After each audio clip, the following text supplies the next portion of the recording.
Elliot adjusted his backpack strap and stepped inside, shaking off the cold. The air smelled of old parchment, ink, and something else, something faintly metallic, like blood dried into the cracks of the floor. He dismissed it, telling himself it was just the ancient wood, just the damp air clinging to the past. A laminated sign on the front desk read, "Welcome to Blackwood Library. Please follow the rules. 1. Whisper at all times. 2. No food or drinks. 3. Return books by the due date. 4. Never under any circumstances speak above a whisper." The last rule was underlined 3 times, the ink pressed so hard it nearly tore through the page. Elliot smirked. Strange, but libraries had their quirks.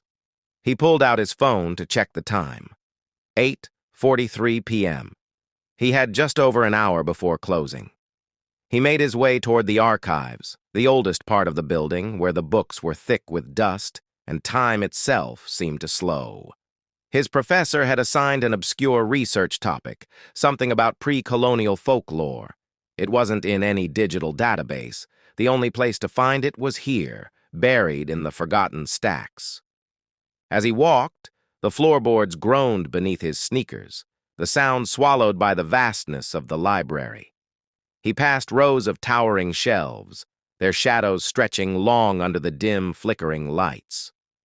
Something about the silence felt heavy, almost watchful. A cough echoed in the distance. Elliot turned his head, but there was no one in sight. The front desk had been empty when he walked in, and he hadn't seen another soul. He shook it off and continued, trailing his fingers along the spines of leather-bound tomes. His hand paused on an old, unmarked book. The leather was cracked, the gold lettering on its spine worn away by time. It wasn't listed in the catalog, he was sure of it, but something about it drew him in.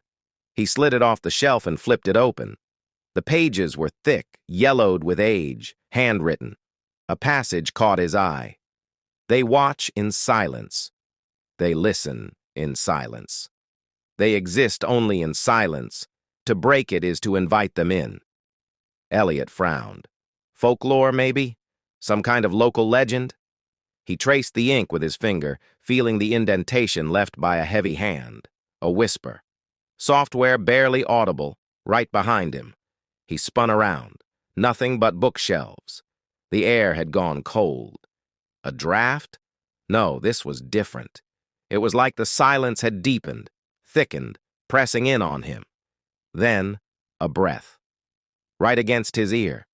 His heart pounded, and he stumbled back, the book slipping from his fingers. It hit the ground with a muted thud. The lights flickered. The silence roared. A shadow shifted at the end of the aisle. Not a person, not quite. It was too still, too perfectly black, as if the light refused to touch it. Elliot's breath caught in his throat.